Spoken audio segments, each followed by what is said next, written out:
Donc, bonsoir à toutes et à tous et bienvenue donc à cette table ronde dans le cadre du Festival Les Créatives. Marius a déjà dit beaucoup de choses, mais comme j'avais quand même préparé un truc, je vais quand même vous le lire. Donc voilà. Le thème de cette table ronde, c'est donc le monde de la nuit et de la fête, monde qu'on aime toutes et tous. Et je pense que c'est aussi pour ça qu'on est là ce soir, parce qu'on aimerait qu'il soit à l'image qu'on souhaite et pas à l'image telle qu'il est aujourd'hui. On aimerait que ce soit un espace accueillant, bienveillant et chaleureux pour toutes et tous. Et pour l'instant, eh ben, ce n'est pas le cas, ou en tout cas pas toujours, puisqu'on retrouve la nuit les mêmes discriminations que le jour. Et dans les clubs comme ailleurs, il y a du racisme, du sexisme, de l'homophobie, de la grossophobie, du validisme aussi, et des violences sexistes et sexuelles. Je pense que toutes et tous, on en a peut-être subi, à défaut d'en avoir été témoin. Et pendant longtemps, ces dernières violences, elles étaient considérées finalement comme une fatalité. C'était un peu le prix à payer pour les femmes ou les minorités de genre et les personnes racisées pour avoir juste le droit d'exister dans les espaces publics. Moi, j'ai l'impression que ce questionnement, il est assez récent. Quand j'ai commencé à sortir, on ne parlait pas du tout des violences sexistes et sexuelles ou du racisme qui avait lieu dans les clubs.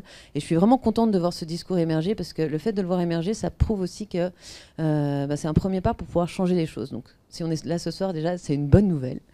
Et c'est aussi parce qu'on a décidé de ne plus accepter cet état de fait.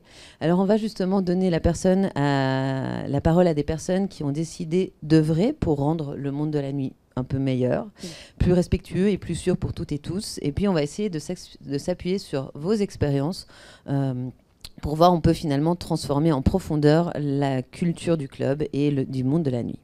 Alors je vais vous représenter encore une fois par ordre alphabétique. Ah bah oui, comme ça tout le monde saura bien qui vous êtes. On va commencer par toi, donc Abby Beach. C'est par ordre alphabétique. Voilà, comme ça, pas de jaloux et jalouse. Tu es donc danseuse, très active dans la Paris Ballroom Scene. Tu es chorégraphe, militante féministe, queer et décoloniale. Et Marius a évoqué la conférence Danser, décoloniser le dance floor que tu donnes depuis 2017. C'est une conférence dans laquelle tu rappelles finalement les origines politiques de certaines danses. À quel moment donner ces conférences, ça t'est apparu comme une nécessité ? Rebonsoir pour la 3e fois. Merci pour les multiples présentations. En fait, c'est que dans mon parcours de vie, moi, je suis activiste avant d'être danseuse, dans la chronologie de mon existence. Et que du coup, quand j'ai commencé la danse, je me disais pas que la danse était un espace-temps où c'était possible d'être politique. Parce que justement, je trouve qu'en Occident, on grandit avec l'idée que le club ou que le dance floor, c'est un peu cet espace neutre-là où il n'y aurait pas de discrimination, il n'y aurait pas de politique de l'identité qui serait en jeu, etc. Enfin, en tout cas, moi, j'ai grandi comme ça. C'est souvent comme ça que j'ai introduit décoloniser le dance floor, d'ailleurs. Puisque c'est littéralement cette introduction, moi, dans ma vie, qui m'a fait construire cette conférence, parce que rapidement, je me suis rendu compte que c'était pas le cas, et puis qu'il n'y avait pas d'espace de l'en dehors au système de domination qui nous entoure, et que du coup, le club en faisait partie, voire même qu'il était une cristallisation, en fait, de ces systèmes de domination, de ces systèmes d'oppression, de ces discriminations. Et que c'était plus difficile à confronter aussi parce que c'était justement supposé être un endroit de fête et un endroit de légèreté, et que du coup, ramener des questions politiques dans les endroits de fête et les endroits de légèreté, on est souvent taxé de féministes qui cassent l'ambiance en soirée. Si, on est ensemble. C'est nous. Donc du coup, littéralement, je me suis dit, bon, casser l'ambiance en soirée, déjà je le fais, donc autant être payé pour. La Suisse, j'aime bien vous tacler sur la thune, vous aimez pas trop ça, mais moi j'aime vraiment bien. Donc du coup, je me suis dit que j'allais en faire un taf. Après, franchement, j'étais vraiment loin de me dire que ça allait faire autant qu'il allait avoir autant de demandes. Mais justement, ce que je trouve intéressant dans le fait qu'il y ait de la demande, c'est qu'il y a de plus en plus de questions. Et que moi, quand j'ai commencé cette conf ou cette performance ou ce spectacle de stand-up, whatever you want to call it, il y a 5 ans, il n'y avait pas du tout autant d'intérêt autour de l'enjeu du club. Et surtout, il y avait une dichotomie vraiment profonde entre l'espace-temps politique et l'espace-temps de la fête. Et il n'y avait pas de pont qui était créé entre les deux. Et la fête, je parle du dance floor, je parle du club, je parle de la danse de façon générale aussi. Et du coup, moi, j'ai eu envie de faire ce pont-là. Et d'injecter ma pratique politique qui est queer, féministe, radicale, décoloniale, intersectionnelle depuis presque 15 ans maintenant, dans ma pratique artistique et dans ma pratique de club kid. Parce que je club depuis que j'ai... Il y a longtemps. Et que j'avais envie, en fait, de mix everything together. Alors maintenant, on a un peu mieux compris le début de la démarche. Ouais. Et puis, on va continuer les présentations. On reviendra à toutes les questions que tu as soulevées par la suite. Dans l'ordre alphabétique, la suivante, c'est Awa Sarita. Bonsoir. Tu es donc DJ, chanteuse. Il y a un peu plus d'un an, tu publiais Au-delà du club. C'est, comme Marius l'a dit, un recueil de récits d'artistes femmes et de minorités de genre à propos de leur expérience dans les clubs. Il est beau, il est là. Et tu as demandé à 8 artistes des scènes électroniques françaises de collaborer à ce projet. Alors, je vais quand même les citer toutes une fois. Ara, Ewanaman, Mabiche, Maëlita, Melsi, Olympe 4000, Rose Selavi et Tatiana Jane. Et ensemble, donc, vous avez rédigé une 60aine de poèmes, tu as utilisé la poésie comme objet de recherche, et tu as initié un questionnement pour réinventer les pratiques festives et mieux inclure tout un chacun et toute une chacune dans le monde de la nuit. Je voulais savoir, quand tu as commencé ce travail de terrain, qu'est-ce qui t'a le plus marqué dans les récits que tu as recueillis ? Bonsoir. Merci du coup pour l'introduction. Ce qui m'a le plus marqué, donc en fait juste pour recontextualiser, c'est un projet de recherche que j'ai fait du coup dans le cadre de mon master. Et comme tu disais, enfin I can relate vraiment de créer des ponts en fait entre des pratiques artistiques et des pratiques militantes, politiques ou de recherche. Et c'était vraiment ça que, le but initial en fait avec cette recherche là. Et donc j'ai utilisé la poésie comme méthode de recherche pour approcher au plus près des subjectivités, des émotions, des expériences vécues de ces artistes participantes. Et donc on se retrouvait toutes les semaines. Donc là c'était en visio parce que c'était pendant le deuxième confinement pour en gros échanger autour de thématiques et de leurs expériences à travers des poèmes. Du coup, moi, je leur donnais des petites méthodes d'écriture parce que c'est pas leur moyen d'expression privilégié. C'est surtout la musique ou la danse ou vraiment d'autres moyens artistiques. Et du coup, elles se sont toutes prises au jeu et elles écrivaient donc chaque semaine leurs poèmes et on se retrouvait en atelier pour partager, lire nos poèmes et échanger autour de ces expériences-là. Et ce qui m'a le plus marqué, c'était le manque en fait d'espace bienveillant, de paroles et d'échanges autour de ce que c'est être une artiste sexisée ou minorisée dans les scènes électroniques. Et à travers ces ateliers-là, au final, on a créé nos propres espaces d'échange et d'expression. Et c'est ça, moi, qui m'a motivée en fait à écrire et composer autour de leurs poèmes et publier cet ouvrage. C'était vraiment cette volonté profonde d'honorer leurs récits et de leur donner un espace de diffusion et de lecture, déjà pour elles-mêmes, mais aussi auprès d'autres personnes, que ce soit des personnes qui fréquentent ces espaces festifs ou non. Je ne sais pas si j'ai répondu à ta question. Mais, plus ou moins, mais on pourra développer plus tard. On va terminer donc ce tour de présentation avec toi, Zabou Jacquet. Tu es chargé de projet pour l'association Weekend Dance It, une association fondée en 2016 ou 2017, entre les deux. Par là. Et les objectifs de Weekend Dance It, c'est de promouvoir l'égalité, mais aussi de prévenir et sensibiliser aux violences sexistes et sexuelles dans le milieu culturel, l'espace public et le monde de la nuit. Et une grande partie de votre travail est concentrée sur les clubs. C'est surtout là-dessus qu'on va t'entendre aujourd'hui. Je trouve ça hyper intéressant d'avoir ce retour-là, puisque Weekend Dance It, c'est aussi un label qui engage les établissements nocturnes à œuvrer pour offrir un environnement sûr et agréable pour toutes et tous. Et au sein de l'association, mais bien Zabou Jacquet, toi tu es la consultante, tu es la relation directe avec ces clubs. Il y a une question que je voulais te poser, c'est que justement il y a des clubs donc, qui font appel à Weekend Dance It pour traiter ces questions des violences sexistes et sexuelles et pour obtenir votre label. Quelle est la motivation que tu rencontres le plus souvent auprès des patrons de clubs ? Est-ce que c'est une démarche profonde de vouloir offrir un environnement un peu plus sûr, ou est-ce que c'est un peu la checklist pour pouvoir poser un label sur les flyers et voilà, et faire le taf que finalement le public est en demande de ce boulot-là En fait, c'est un petit peu entre les deux. Le projet, comme tu l'as dit, est né entre 2016 et 2017 au sein du club La Gravière, qui est juste à côté, par deux travailleuses qui ont constaté toutes les violences sexistes et sexuelles et le sexisme ordinaire qui en fait est présent comme dans tout secteur et tout espace de nos vies. Et elles ont voulu créer ce projet justement pour aider les clubs à aller un petit peu de l'avant. Donc au départ, clairement, c'était des personnes convaincues qui venaient vers nous, puisque la thématique était moins sur le devant de la scène, en fait, tout simplement. Donc les patrons de clubs qui s'intéressaient peu à ça, de toute façon, n'allaient pas nous contacter. Ça a un petit peu changé ces dernières années, mais on a un petit peu les deux. Ça peut venir... la façon dont on travaille, c'est qu'on n'a pas envie de juste mettre un autocollant et dire c'est ok là-bas, c'est pas ça du tout le truc. Donc on va aussi étudier un petit peu chaque fois quelle est la démarche de venir vers nous. Si c'est une démarche comme tu parles un petit peu, genre je veux faire ma checklist, ou si c'est une démarche profonde. Et puis on va plutôt sélectionner les clubs qui ont envie de travailler avec nous, parce qu'on implante vraiment un travail sur le long terme qui se finit jamais, et que cet accompagnement est souvent gratuit, donc on va pas perdre de l'énergie avec des gens qui vont nous remplir des papiers pour nous faire plaisir et puis afficher des choses pour leur public. Donc voilà, en fait, pour répondre à ta question, ça dépend de chaque demande, mais principalement on a quand même des structures qui sont convaincues, ou des groupes qui font partie de structures, soit des artistes, soit des travailleuses qui vont en fait entendre parler de notre projet et essayer de pousser vers leur direction l'adhérence, non on dit pas ça, non. L'adhésion, merci, l'adhésion à notre projet. Donc voilà, ça se passe un peu comme ça en général. Très concrètement, quand tu commences à bosser avec le personnel des clubs, c'est quoi la première chose que tu vérifies ?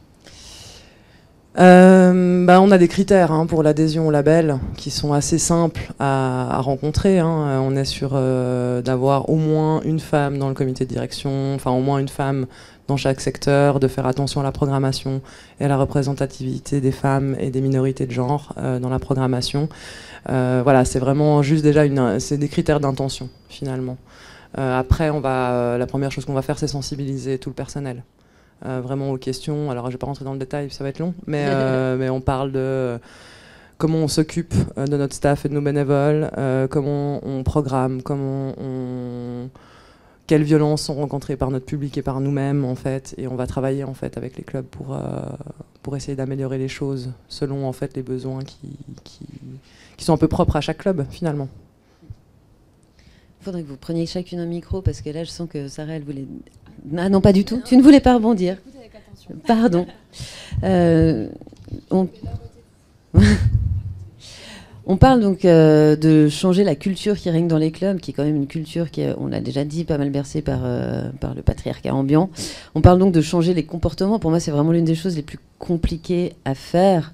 Quelle est la première mesure que vous prendriez si vous pouviez obliger tous les clubs à faire quelque chose là demain? C'est quoi le premier truc qu'il faut faire? Est-ce qu'il faut commencer par afficher, comme on le voit ici? Est-ce qu'il faut commencer par former le personnel? À quelles questions? Abibitch, c'est quoi le premier truc que tu ferais? Je vais encore briller par ma radicalité, mais moi je ferais des soirées non mixtes. Voilà. Je suis un peu fatiguée de mettre des pansements sur le patriarcat, en vrai. Non, c'est vrai. Après genre 15 piges de militantisme féministe radical, j'ai l'impression qu'on fait que mettre des pansements, quoi. Donc des pansements ou des couvercles sur les verres pour empêcher qu'ils soient drogués, quoi, genre en club. Donc c'est chiant. On n'a pas envie de mettre des couvercles sur nos verres. Et à la fois, on n'a pas envie de se faire droguer. Donc du coup, on est obligé de toujours faire des sortes de contouring du risque, là. Donc moi, je trouve que pour éviter les risques, il faut éviter les risques. Et que du coup, faire des soirées non mixtes, ça marche très bien. Parce que moi, je suis host d'une soirée non mixte, meuf, woman et personnes s'identifiant dans ces catégories de genre, à Paris, qui s'appelle la P3, qui a été créée par des amis à moi. Et c'est genre ouf. C'est les meilleures soirées club de mon existence, quoi. Genre, c'est hallucinant, mais parce qu'en fait, du coup, il n'y a pas de risque, il n'y a pas de danger, parce qu'en fait, il n'y a pas de mec cis. Genre vraiment, et que du coup, en fait, de faire ça, ça permet aussi de se rendre compte à quel point les mecs cis en soirée, en club, représentent du danger, représentent de la violence potentielle. Enfin, voilà, on va pas faire le débat not all men, yes all men et tout ça. Yes all men, mais genre, on l'a fait quand même en rapide, en rhétorique. Mais ouais, de faire ça, ça fait vraiment se rendre compte de la différence qui est produite en fait par la non-mixité. Donc moi, je dis pas que la non-mixité c'est une fin en soi, même si je la défends corps et âme, parce que j'ai habité en non-mixité, parce que j'ai milité en non-mixité, parce que ma vie existe en non-mixité, comme je vous disais dans le backstage tout à l'heure. Moi, je suis pas dans le monde normal, puis le monde normal, il m'intéresse pas. Puis de toute façon, je l'intéresse pas des masses non plus. Fait qu'on est bien. Mais ouais, c'est pas forcément une fin en soi, mais ça permet de se rendre compte de choses. C'est que quand je vais à cette soirée, ou quand les go ou les personnes viennent à cette soirée, et que ensuite on a des retours pendant des semaines et des semaines de oh mon Dieu, c'était incroyable ce qui s'est passé, et en fait que tout le monde se rend compte que c'est parce qu'il n'y avait pas de mec cis. C'est chaud. Après, c'est triste. C'est triste, et vraiment, les hétérosexuels, je vous souhaite vraiment bien du courage dans la vie. À ça d'imposer une minute de silence pour les hétérosexuels dans la salle. Je rigole, mais ouais, du coup, c'est ça, en fait, c'est que je suis pour des mesures radicales parce que j'ai plein d'idées de pansement, en vrai, j'en ai plein. Puis de toute façon, mon travail dans Décoloniser le dance floor, en vrai, il arrive avec des solutions et puis des outils, on pourra en parler plus longuement. Enfin, moi, je suis plus sur le prisme racial, du coup, à Décoloniser le dance floor, on s'en doute. Il y a décoloniser. On s'en doute que c'est le prisme racial, ouais. D'accord. Ouais. Okay. Non, je sais pas, je check l'ambiance de la foule. Du coup, ouais, j'ai plus des solutions en ce qui concerne le public qu'en ce qui concerne les structures, mais je trouve ça trop bien qu'il y ait des personnes qui s'occupent des structures et du travail de fond, quoi. Mais ouais, moi, je propose la non-mixité. Ouais. Ah ouais, Sarita, c'est une vision que tu partages. Pour vivre heureux, il faut vivre en non-mixité. Je la partage et je la comprends, mais ce ne serait pas mon élément de réponse principal. Mais je le comprends et je comprends pourquoi tu dis tout ça. Pour avoir aussi, aller dans ce type de soirée, être en mode ah bah oui, ok. Et pour aussi fréquenter des soirées tout à fait normales en club et avoir souvent des problèmes et être tout le temps un peu déçu de ce qui s'y passe. Mais du coup, nous avec au-delà du club, en tout cas les pistes d'action, même si c'est plus du soft, et comme tu dis, peut-être des fois on a l'impression que c'est des pansements, mais peut-être que c'est là où on trouve la force d'agir et où on essaye de cultiver d'autres récits, en fait, tout simplement. Et du coup, une piste d'action pour nous, c'est aller poser des questions, aller voir qu'est-ce qui se passe sur le terrain, aller voir quels sont les obstacles, en fait, des professionnels, des publics et des artistes pour que ces espaces-là soient plus bienveillants et qu'est-ce qui s'y passe, en fait, réellement, et aussi de le vivre profondément parce que c'est des espaces qu'on fréquente soit en tant qu'artiste, soit en tant que public. Et du coup, nous, je pense que c'est pas une mesure, en fait, il n'y a pas une première mesure qu'on pourrait prendre parce que en fait, c'est un écosystème de mesures et de gens qui se complémentent et de travailleurs, travailleuses qui sont en fait dans ces milieux-là. Et du coup, il faudrait infuser partout, en fait, parce que le sexisme, il est partout, le racisme, il est partout aussi. Et du coup, c'est des mesures qui...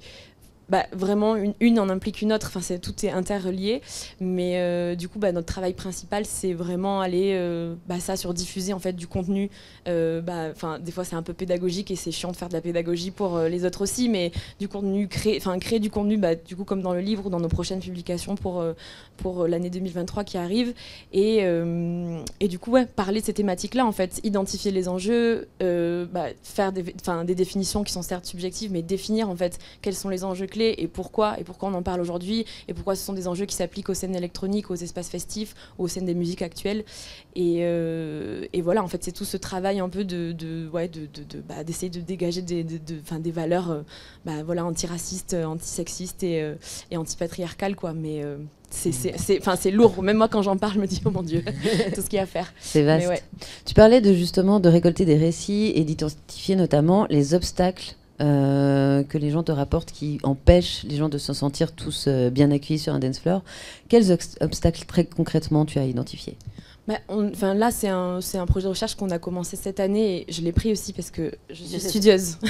Je ramène les brochures et les livres et les revues. Mais du coup, ça, c'est une publication, c'est une maquette de publication qu'on va sortir donc l'année prochaine. Et du coup, en fait, le but, c'est de créer des publications thématiques en fait sur les enjeux qui ont été identifiés via les artistes. Via les récits, les poèmes des artistes du premier livre et d'aller les creuser, les explorer un peu plus auprès des professionnels, des structures, des espaces festifs. Typiquement, la première question qu'on se posait, c'était sur les programmations inclusives et sur la représentativité des artistes sur les scènes électroniques. Et du coup, le but, c'est d'aller poser des questions. Donc, on est allé à Nantes dans un club qui s'appelle le Macadam, où il y a une programmatrice qui s'appelle Anaëlle, qui est méga badass, qui a créé un collectif féministe qui s'appelle Zone Rouge et qui est aussi DJ. Et du coup, c'est aller réellement lui poser des questions, elle, en tant que programmatrice, comment elle construit ses programmations, quels sont les obstacles qu'elle rencontre comment elle les pense en fait, et comment ces initiatives peuvent infuser auprès d'autres programmatrice d'autres clubs. Et en fait, c'est un peu sur ça qu'on essaie de travailler, sur ces échanges-là de trucs inspirants qui se font déjà dans des clubs et des solutions qui sont déjà mises en place. Et on aime bien faire croiser des regards et qui viennent d'autres pays, d'Europe, d'autres villes, d'autres clubs, d'autres parcours et d'autres backgrounds pour complémenter en fait ces perspectives-là. Sabou Jacquet, j'aimerais qu'on s'arrête encore un instant sur la non-mixité. Est-ce que il y a très peu de clubs, à ma connaissance, en Suisse qui font des soirées en non-mixité choisie. Il y a le Zoo qui en a fait une, ou deux, un peu plus que ça. Ok, je suis pas tout à fait à la page. Mais il y a le Zoo qui en a fait donc un club à Genève. Il y a la Reitschule à Berne qui en faisait il y a longtemps. Je crois qu'elle en fait plus vraiment. Est-ce que c'est des pistes que les patrons de clubs creusent? Pas tellement. Il y a un problème de rentabilité sans doute. Ça, tout dépend de la structure du club. Tu cites le Zoo, on est dans une association alternative en autogestion, gestion horizontale, enfin, c'est forcément des personnes qui sont sensibles à ce genre de choses, qui connaissent les pratiques aussi justement d'autres pays, d'autres villes, d'autres clubs, et qu'il y a une envie commune, forte, même des hommes cisgenres qui faisant partie de la structure, de faire les choses. C'est pas un contexte qu'on retrouve dans la majorité des clubs. Et c'est plutôt difficile quand on a, parce qu'on reste dans des milieux, enfin on travaille avec ces clubs, mais c'est toujours une majorité d'hommes qui sont à des postes clés de direction, et que vraiment il y a une grosse difficulté de faire passer la mixité choisie aux hommes cisgenres dans leur lieu. Ah bon, on n'avait pas vu venir celle-là. Mais voilà, donc du coup moi j'ai un cas dernièrement où il y avait un groupe dans la structure qui a envie de le faire et la structure qui n'a pas envie de le faire, et ça fait des gros conflits. Donc c'est pas quelque chose qu'on va proposer en premier lieu. On va accompagner, on va aider à organiser si le lieu a envie de le faire, mais c'est vrai que c'est trop dur radical pour le patriarcat. Ouais. Alors et le but c'est quand même d'améliorer un petit peu avec nos petits moyens et de faire beaucoup du pansement. Mais alors, voilà sur la mixité choisie un petit peu on pratique peu. Du coup, on va s'intéresser au pansement. Et juste pour la rentabilité, nous on fait sold out à chaque fois avec liste d'attente. Je pense que c'est vraiment un faux enjeu, la rentabilité. Ouais. Okay. Et d'ailleurs, les patrons du club, moi je trouve ça hallucinant qu'ils aient accepté ça. C'est des mecs 6-7 blancs. Ils ont envie de pleurer à chaque fois parce qu'ils disent que c'est leur meilleure soirée, c'est la meilleure soirée du club. Non mais vraiment, genre, si je vous envoie les retours de ces gars-là, même les gars qui sont au bar, les gars qui font la sécu, parce que c'est des gars en vrai, ils pleurent du sang à chaque fois, ils sont en mode c'est la meilleure soirée, c'est incroyable, toute la soirée ils sont en mode vous voulez quoi, vous voulez faire combien de soirées par semaine? Donc franchement, faut s'en inspirer. Hein. Ouais, c'est peut-être une bonne piste aussi qu'on peut provoquer. Des expériences comme ça, ouais. Mais du coup, comme ça, malheureusement, j'ai l'impression que pour l'instant, c'est pas tout à fait à l'ordre du jour. Donc, on va s'intéresser un peu au pansement, même si c'est on est plus ambitieux que ça, mais commençons par les petits pas. Pense à nous. Moi, j'ai l'impression quand même une clé, vraiment, c'est le personnel encadrant, c'est le personnel du staff, c'est le personnel du bar, c'est tous ces gens qu'il faut former à la fois justement à agir quand il y a des violences sexistes et sexuelles qui se déroulent, mais aussi quand il y a des conflits homophobes, quand il y a des conflits racistes. C'est une des choses que tu mets en avant quand tu dispenses des formations. Oui, on va travailler uniquement là-dessus. Enfin, les formations, c'est vraiment une mise à jour des notions, qu'on parle bien de la même chose quand on parle de sexisme, de violence sexiste et sexuelle, un petit peu de chiffres, un petit peu de choses comme ça. Et après, on va vraiment travailler sur qu'est-ce qu'on rencontre en workshop, avec les personnes qui suivent la formation. On va vraiment travailler sur chaque situation rencontrée. Après l'enjeu, je veux juste revenir sur parce que je trouve que ce dont on parle est hyper intéressant parce que c'est hyper complémentaire, c'est des approches différentes qui sont pertinentes chacune. Et notre approche à nous, effectivement, de passer vraiment par le staff, moi c'est quelque chose auquel je crois vraiment au sein de ce projet, c'est qu'en fait on parle de l'espace, de la soirée, du club, qu'est-ce qui se passe dedans, et on oublie que les gens qui viennent, donc que ce soit le public ou les artistes ou les personnes qui y travaillent, c'est des personnes souvent qui sont jeunes, qui sont en train de construire leur personnalité, leur vision du monde, et puis de pouvoir passer dans un club où on a accès à ce genre de questionnement et de travail qui est fait, en fait, on crée le futur, non seulement de nos clubs, mais aussi de plein d'autres endroits de notre vie, en fait. Et du coup, c'est hyper important d'avoir des soirées en mixité choisie, d'avoir du militantisme fort et radical, d'avoir des études un petit peu, de savoir un peu qu'est-ce qui se passe, comment les gens ressentent les choses, comment ça nous aide à faire évoluer en fait les choses. Et puis ensuite un travail comme on le fait nous. Et je pense que la clé pour répondre un peu à la situation et à faire changer les choses pour nos soirées, c'est la complémentarité de ce qu'on fait. Et je suis toujours hyper heureuse quand je participe à ce genre de panel, parce qu'on voit que si on continue à coopérer, on va réussir à induire un vrai changement et avoir des soirées plus cool. J'ai oublié ma question. Ouais, tu m'as fait oublier la question. T'es à fond dans l'espoir, là. C'est ça, Non, on parlait justement de la complémentarité des approches. Alors, on a parlé du staff. Toi, tu passes plutôt par le dance floor, décoloniser le dance floor. Qu'est-ce que toi, tu as envie justement d'induire ? En vrai, décoloniser le dance floor, c'est un format pédagogique, quoi. Du coup, c'est de l'éducation rémunérée, comme je disais tout à l'heure, parce qu'en vrai, je fais des blagues et tout, mais c'est quand même bien d'être payé pour faire de la pédagogie. Parce que sinon, c'est genre super taf, fucking drainant. Oui, de ouf. Donc, non, c'est vraiment une pédagogie, j'allais dire douce, mais après, je me suis rendu compte que j'allais mentir. Parce que c'est plutôt brut, mais quand même bienveillant. Et c'est vraiment essayer d'attraper les gens dans leur zone d'inconfort, en fait, et de leur dire que l'inconfort, c'est pas nécessairement une mauvaise chose, mais qu'au contraire, c'est une façon de faire un restart, quoi. Et qu'à partir de l'inconfort, on peut déconstruire et qu'on peut devenir des meilleures personnes, ce que j'espère est le but existentiel de tout le monde.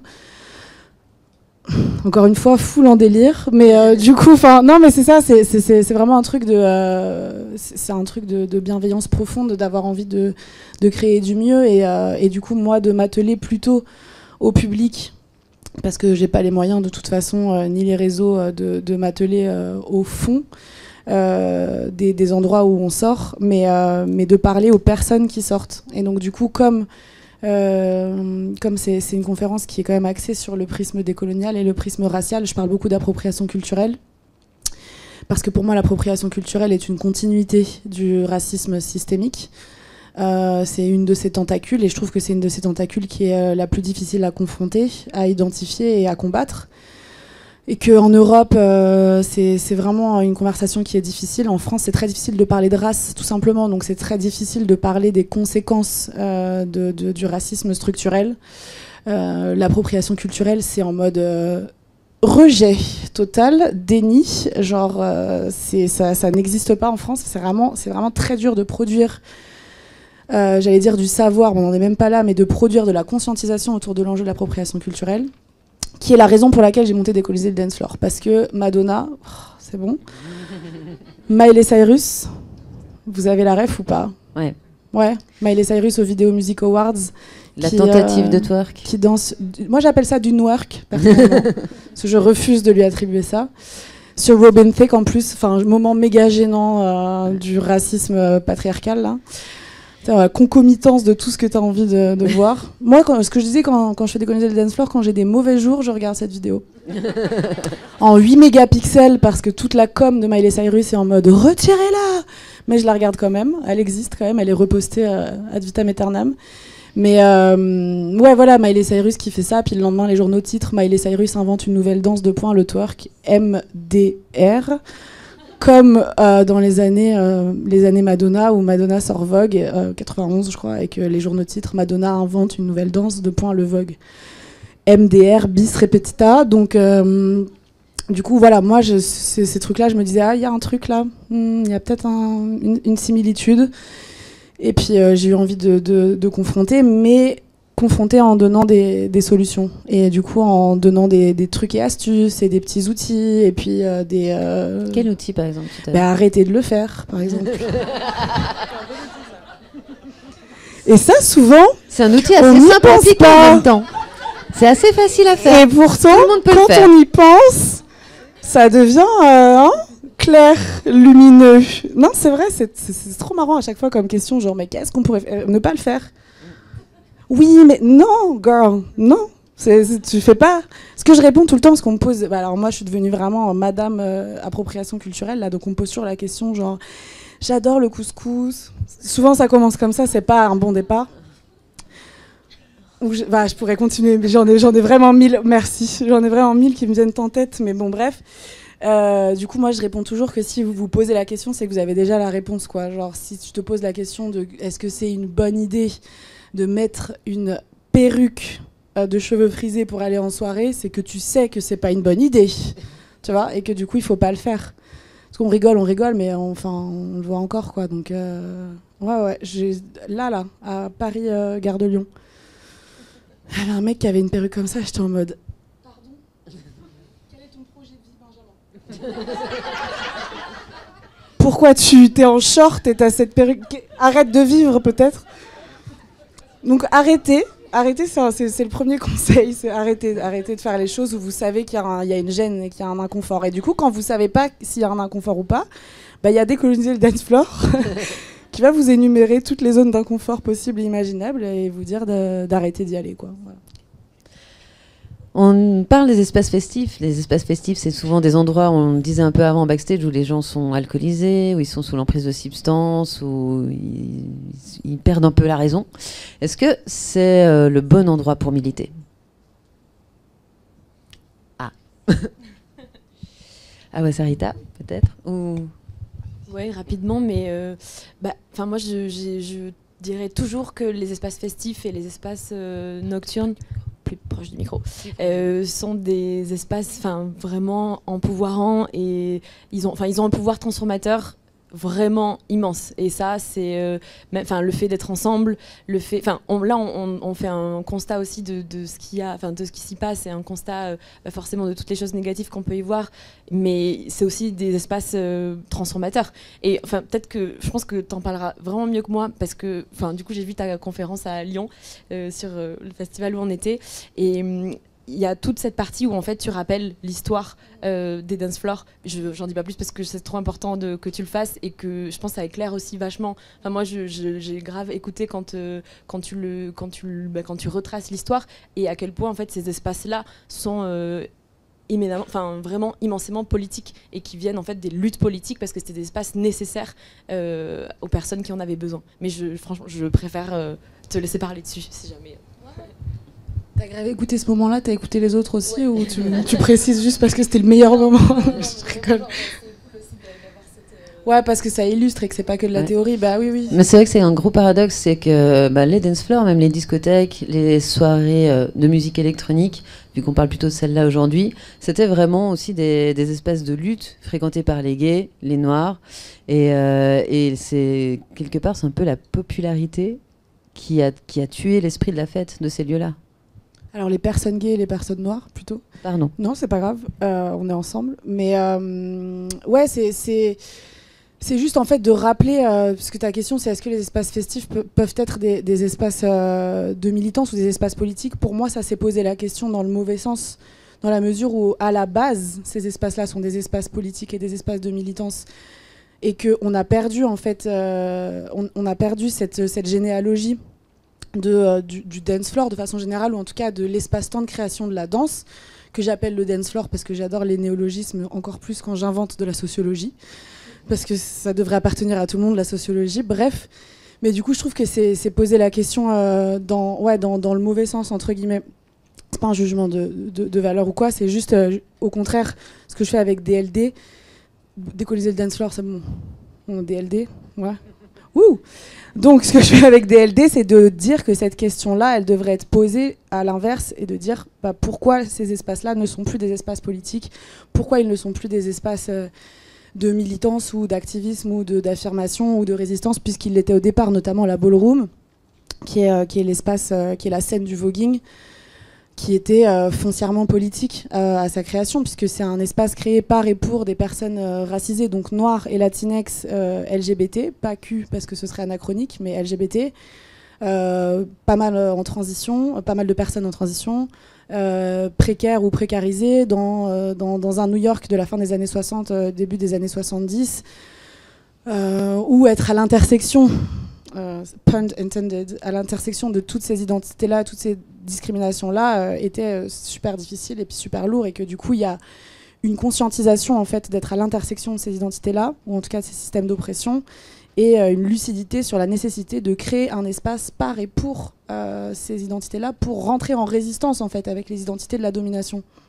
Et du coup, la ballroom est un espace politique en soi, c'est un espace politique intrinsèque, pas forcément un espace politisé dans le sens c'était pas forcément un espace d'activisme proactif, mais c'est un espace politique dans sa conscience forte et sa lucidité forte d'être un espace de résistance à la norme.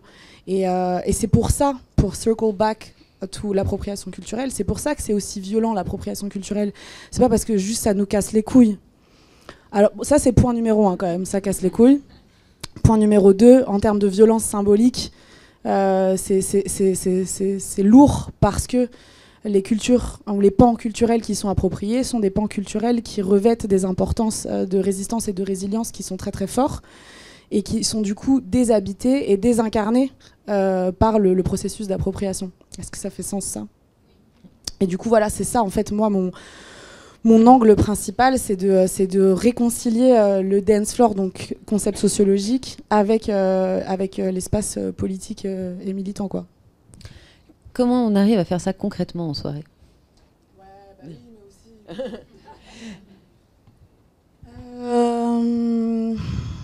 aussi. Franchement, moi je suis quand même un gros geek de l'histoire dans la vie. Je trouve que l'histoire est la clé de beaucoup de choses, que l'histoire nous a été mal racontée et qu'il faut la re-raconter, voire l'effacer et la re-raconter, que l'histoire est un continuum colonial notamment, et que tous les enjeux de race dont moi je parle au centre de mon travail et de ma pratique sont des corollaires immédiats de l'histoire coloniale, esclavagiste et post-esclavagiste. Donc, comment faire ça concrètement? C'est re-raconter l'histoire, c'est déconstruire l'histoire, c'est sortir de l'idée que l'histoire, elle est potentiellement une science objective, c'est sortir de l'idée que l'objectivité existe, c'est redonner ses subjectivités à tout et à tout le monde, à tous les espaces. Et c'est réinjecter du savoir, réinjecter de l'histoire, réinjecter de la politique, matraquer que tout est politique, qu'il n'y a rien d'objectif, que tout est subjectif, que tout est positionné, que ne pas se positionner, c'est se positionner. C'est matraquer ça en permanence en fait et de façon accessible. Parce que aussi c'est ça qui m'a saoulée moi quand j'étais dans l'académie, blablabla, là, c'est que au final on n'est que dans l'entre-soi. Mais même là, hein, on se fait des blagues et tout sur l'intersectionnalité, c'est que voilà, on est quand même dans une forme d'entre-soi. Non mais c'est ok de l'accepter. Mais une grosse partie de mon travail, un gros truc que j'ai voulu harnacher, c'était l'accessibilité. Parce qu'en fait, le langage académique, oui, ok, c'est bon genre. Mais comment on fait pour sortir de l'entre-soi? Comment on fait pour sortir du performatif? Comment on fait pour sortir de nous toutes où on se fait des petites tapes sur l'épaule en mode c'est super ce que tu fais, non vraiment c'est toi, c'est super ce que tu fais, et puis qu'en fait au final on sort pas de nos bulles algorithmiques là. Donc c'est créer réinjecter de l'histoire, réinjecter du savoir dans l'accessibilité pour qu'ensuite ça fasse domino et que tout le monde se saisisse des informations, que tout le monde se saisisse de l'histoire, de la culture, de la politique, et que tout redevienne putain de politique, quoi.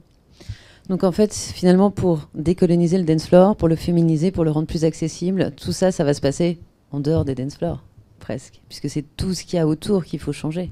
Bon, moi, je frappe des gens aussi régulièrement sur le dance floor. Tu me rassures. Il n'y a pas de souci. Hein, non, parce qu'on parle de solutions concrètes. Oui, là, c'est très concret. Oh, ouais, moi, je mets des patates et après, je vais voir les vigiles et je dis « il m'a agressé !»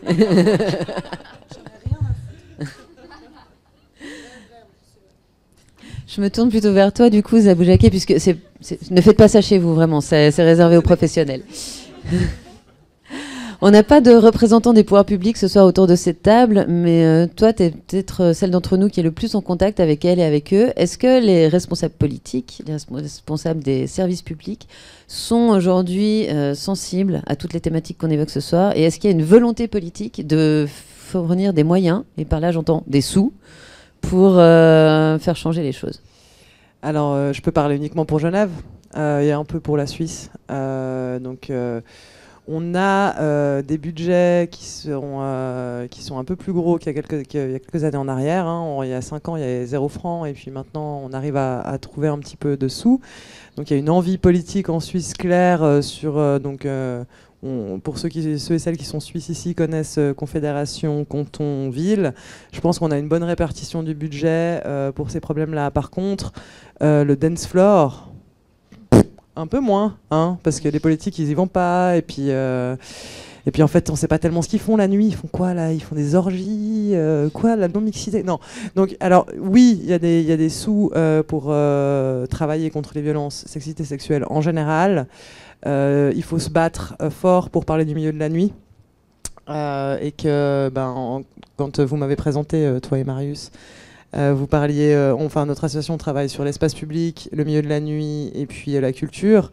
C'est aussi pour pouvoir, parce qu'à la base, on est vraiment des personnes de la nuit qui travaillent dans la nuit et qui connaissent bien l'organisation d'événements, etc. Donc c'était vraiment par ce biais-là qu'on voulait travailler sur la thématique. Et du coup, il a vraiment fallu lutter et puis rajouter, parce que bon, finalement, quand on travaille, on parlait des violences qu'on subit en club, elles sont subies dans l'espace public également, au travail. Donc voilà pourquoi on s'est ouverte un petit peu à l'espace public et puis à la culture en général, parce que les événements se ressemblent.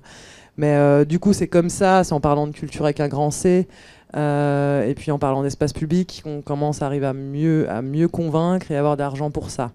Après, il y a aussi une méconnaissance, parce que je pense que les lieux pourraient trouver des sous eux-mêmes pour par exemple former leur personnel, parce qu'il y a toujours un grand truc, hein, une des résistances qu'on a souvent, c'est ouais, mais alors la formation c'est 1500 francs, d'accord, alors ça c'est bien. Puis du coup je dois payer mon personnel pour faire la formation. Donc tu les payes combien par heure? C'est quoi? C'est 1 million de $200 000. Du coup tu les formes pas? Voilà. Toujours un truc de rentabilité. On est dans un système capitaliste, même dans les associations horizontales, qui est quand même, enfin voilà, on a de la peine à trouver de l'argent pour ça. Et je pense que ça c'est quelque chose qu'on peut trouver en tout cas en ville de Genève ou au canton de Genève, de se dire que les lieux pourraient trouver cet argent pour investir vraiment et faire quelque chose. Après, comme dit, ils ne s'intéressent pas trop vraiment à ce qui se passe la nuit, mais ça c'est un truc général avec toutes les problématiques qu'on va retrouver dans le milieu nocturne. Je ne sais pas si j'ai répondu. Non, je m'interrogeais encore, pendant que vous parliez, j'essayais de m'interroger sur la suite qu'on peut apporter à cette discussion, on essaie justement de chercher des solutions. Alors, cramer le patriarcat, ça paraît clair, cramer le capitalisme aussi, voilà, le racisme aussi, ouais, et voilà. Une fois qu'on a dit ça, je sais pas trop, j'ai plus trop quoi dire en fait. Vous, c'est quoi votre soirée idéale finalement? Ouh, toi t'as dit. Allez, à moi. À toi, nous, c'est aussi un truc auquel on réfléchit en termes de mise en pratique de ce qu'on apprend dans nos projets de recherche et de publication, parce qu'il y a aussi le fait de aller collecter la parole, la diffuser, mais aussi créer un environnement du coup qui nous correspond et qui correspond aux valeurs qu'on veut pour la nuit, et essayer tout simplement juste d'expérimenter en fait ce qui peut être possible ou pas. Du coup, au-delà du club, on le voit un peu comme un laboratoire, parce qu'on veut se laisser l'espace d'expérimenter, de se tromper, d'essayer, de faire des événements festifs et d'essayer de mettre en place des mesures qui, s'il faut, ça va pas du tout marcher, mais s'il faut, oui. Par exemple, là, au dernier événement qu'on a fait, on a mis en place un système de billets suspendus, parce qu'on pensait aussi, on trouve aussi qu'il y a forcément, on parle de la race, du genre, il y a aussi la classe, et il y a aussi l'accès économique, l'accès tout simplement à des soirées pour des raisons économiques, quoi. Donc des fois c'est, je sais pas ici à Genève, mais ça peut être vite 15-20 € à Paris, et du coup il y a aussi cette barrière là de pas fréquenter des espaces parce que c'est juste pas possible, et donc ça crée un entre-soi en fait de classe dans ces espaces-là, et on le voit en fait tout simplement. Et du coup juste tester des petites mesures en se disant voilà, le billet suspendu, des personnes qui peuvent acheter un billet en plus pour qu'une personne autre qui le demande puisse en bénéficier. Il y a eu 8 personnes qui en ont bénéficié, mais c'est peut-être pas beaucoup, mais déjà pour nous c'est énorme, parce qu'on se dit il y a 8 personnes qui n'avaient pas les moyens de venir et qui ont pu assister à la soirée. je sais plus quelle était la question du coup, mais comment on crée la soirée idéale, bah, du coup, bah, nous, ça passe par des mesures comme ça qu'on essaye de mettre en place, par investir les lieux à 100%, du coup, bah, faire un énorme travail de scénographie pour que les personnes se sentent bien à l'intérieur, pour qu'il y ait vraiment genre une ambiance chaleureuse, mettre en fait la musique aussi en avant au même titre que d'autres types de performances, que ce soit les arts visuels, que ce soit du coup la scénographie, mettre tout le temps des équipes de prévention qui font des maraudes dans le... Ça, c'est un truc que j'avais lu sur la soirée de lancement du livre, justement, c'est que vous avez mis en place des suite staff. Ouais, bah ça c'était plus des personnes de confiance qui étaient bénévoles avec moi sur cette soirée-là, et en fait juste on avait un groupe WhatsApp où tout le monde faisait des tours dans toute la soirée pour voir si tout allait bien, et s'il y avait des plaintes ou genre des comportements relous, juste indiquer aux personnes de sécurité que ces personnes devaient sortir de l'espace tout simplement, et on l'a remis en place pour notre dernier événement du coup en octobre, mais c'était avec des associations du coup qui font des formations en fait aux équipes de sécurité, aux établissements, et qui étaient là du coup en présentiel et qui faisaient donc des maraudes, donc toujours en binôme, 2 par 2, toutes les demi-heures, aller checker si tout va bien, mais ça peut être des comportements relous sexistes, racistes, homophobes, vraiment genre tous les comportements que nous on ne veut pas dans ces espaces-là, mais ça peut aussi être juste pour checker si tout le monde va bien en fait, juste poser des questions, faire boire de l'eau, amener des fruits, juste vraiment prendre soin en fait du public qui assiste à nos événements, parce qu'en fait on rentre aussi dans des clubs très souvent dans une logique complètement capitaliste où juste tout est trop cher, personne regarde personne, et personne prend soin des autres quoi. Du coup il y a aussi cet aspect de soin, et le soin vraiment en termes du care quoi, genre de care about each other quoi, vraiment juste être soigneux et soigneuse, et du coup, ça c'est les valeurs en tout cas qu'on essaye d'avoir dans nos soirées idéales, mais c'est à construire et on apprend aussi petit à petit, et rien n'est figé en fait, c'est en perpétuel mouvement. Construction, ouais. Donc, ce que je retiens de ce que tu viens de dire, c'est que finalement, le fait d'avoir des endroits bienveillants et chaleureux, c'est pas seulement l'absence de risque, c'est pas seulement mettre en place des systèmes pour veiller à la sécurité, c'est aussi faire en sorte que les gens qui viennent se sentent bien et bien accueillis, si j'ai tout compris. Après, c'est aussi des questions qu'on soulève, mais c'est quel type de public et dans quel lieu, et on en parlait tout à l'heure, mais même est-ce que la programmation influence sur le type de public? Des fois oui et des fois non, par surprise, et du coup on a l'impression que parce qu'il y a un type d'artiste qui va être programmé, on va pouvoir y aller de façon totalement safe et se dire là c'est bon, je vais être tranquille, et en fait on se rend compte que pas du tout, et qu'il y a quand même une clientèle de cet espace-là qui ne respecte pas ces valeurs-là, et du coup on se retrouve un peu sous le choc, mais du coup c'est des questions, moi j'ai pas la réponse aujourd'hui, clairement on essaye aussi d'explorer ces pistes-là, mais oui forcément ça passe par un bon accueil, mais c'est jamais 100% ok quoi, parce qu'on sait jamais ce qui peut se passer, et il y a plein de publics différents. J'ai une idée. Non mais j'ai une idée. Non mais attendez les gars, mettons on fait un line-up de malades dans un club de ouf, genre je sais pas, à Genève ou à Paris, on fait vraiment un line-up et tout, vraiment de fou. On sait que ça va attirer les publics durs là, les mecs 6-7 blancs et qui vont se bazarder la tête et tout. Et on leur dit genre ça commence tôt, et puis après les portes se ferment parce que c'est genre c'est exclusif et tout, genre prenez vos billets, non on fait des billets accessibles et tout. Et en fait ils arrivent, et en fait c'est un piège. On ferme les portes, on cadenasse, et là on leur met 3 heures de workshop éducatif sur comment arrêter d'être des relous. Je rigole pas. Je rigole pas. J'ai une épiphanie là. Non mais je rigole pas, genre franchement on les bloque, on leur met 3 heures de ça, genre alors comment arrêter d'être chiant? Moi je suis assez d'accord avec toi, parce qu'en préparant cette table ronde, je me disais finalement tout ça consiste en faire à expliquer à des gens qu'ils n'ont plus le droit de se comporter comme des connards. Mais vraiment, et c'est le nœud. Des gens. On peut les je suis la modératrice, ok, je suis obligée d'utiliser des euphémismes. La langue de bois, oui. Non, mais c'est une trop bonne idée, ça, non? Comme ça, on s'occupe, comme si je faisais des trucs. On s'occupe du staff, on s'occupe du staff à ma gauche, on s'occupe des publics, du care et tout à ma droite. Et moi, je piège les, Toi, je piège les autres. Je leur mets des petites réhas militantes comme ça. Je leur dis, ah, c'est pas bien. C'est trop bien de faire ça. Eh ben, le temps qui était imparti pour cette discussion est terminé. Donc, je propose qu'on s'arrête sur cette excellente idée. Merci beaucoup.